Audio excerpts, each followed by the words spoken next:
guilty. I am messy.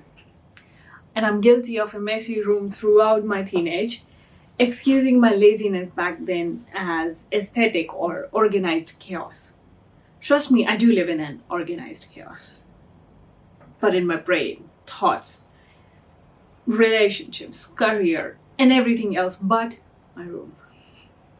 I was having floor time, as one does occasionally, and I realized that the only thing that excludes my mess in my life is my room. Like, my room cannot be messy. Not my kitchen, not the washroom, and I lived in a shared house, so not even that. None of it but my room. Coming back to what I was saying. However, the moment my room starts to stack up on the piles of unfolded laundry or an unmade bed, I am done for good. And quite literally, I am done for good. Because after that comes an episode of, I don't feel like doing anything. Why is it always me? I wish I was a better daughter. I wish I had more friends. What am I doing with my career? And the list goes on. But this got me thinking, why? How does one more messy room or one more mess can cause me to spiral to the end of my life? And the only solution out of that is to clean up something. 2 days ago, I cleaned my plants. And the breakdown before that, I cleaned up the washroom.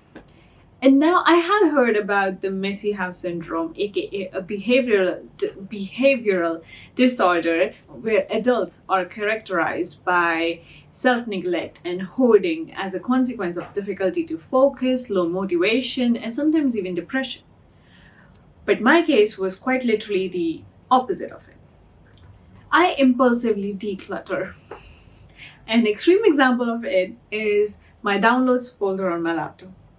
Now, you may call me Monica because of how I organize my folders on my laptop, but everything is fine except my downloads folder. I impulsively broke down and deleted it entirely without having a second look at it. And my laptop can finally breathe because that was about 55 GBs of data. And I wish I was exaggerating. I still do not have any consequence of deleting it because I probably do not know what all I deleted. So that's a part. Anyways, I realized this pattern of mine, and it turns out that one more mess for me makes me lose control over everything else and completely shatters my confidence for a certain amount of time. But it also makes me get out of bed because boy, am I self-aware. My obsession with a clean room comes from my late teens, is not all a credit to Pinterest, because my Pinterest board is literally organized messes, like decors and no empty walls and stacks of books and stacks of plants and everything. I don't know, everything. No empty walls is the definition of my Pinterest board. But I think it was probably my attempt to satiate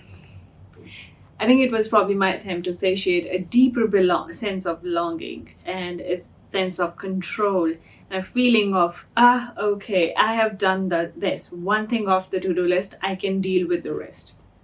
And there's so many other examples I can draw down to say how we are conditioned to think that messy is bad. Remember in school, there was at least one teacher who, if not all of them, would be like, take your notebook back and redo the homework because your handwriting is too messy. Or till date, we still hide our art, poem, first draft, designs, drawings, and everything until it's perfect because otherwise it's way too messy for somebody else to see it. And oh well. Being messy is embracing the ambiguity in our own identities, in our art and our lives without the desperate need to resolve every single thing into a cleaner narrative. And I say this being guilty of doing it. Let me help us disorder our perception of mess. The universe, the biggest being of all, the vast, vast universe is messy. The universe is messy. It tends towards chaos and disorder, the essence of entropy. You cannot say that the universe, the very base of laws of physics and all the principles that come with it, is wrong because you chose to believe that being messy is bad. To be messy is to be in alignment with the fundamental law of nature. The fight for constant order and control is a fight against the universe itself, in a way. And it is quite an exhausting one and a defeated one. Everything you are, from your thumbprint to your thoughts on a journal, everything is in alignment with who you are. And it is a proof that something is lived. Your mess is the only thing that proves that you're human. Even to the CAPTCHA you do right before you sign into a website. God, my analogies are so good. But here's some food for your thought. You're not messy, you're just normal. It is fine for your thoughts to be scattered. It is okay for your desk to be messy as long as you do not give up on ever cleaning it up. Until next time.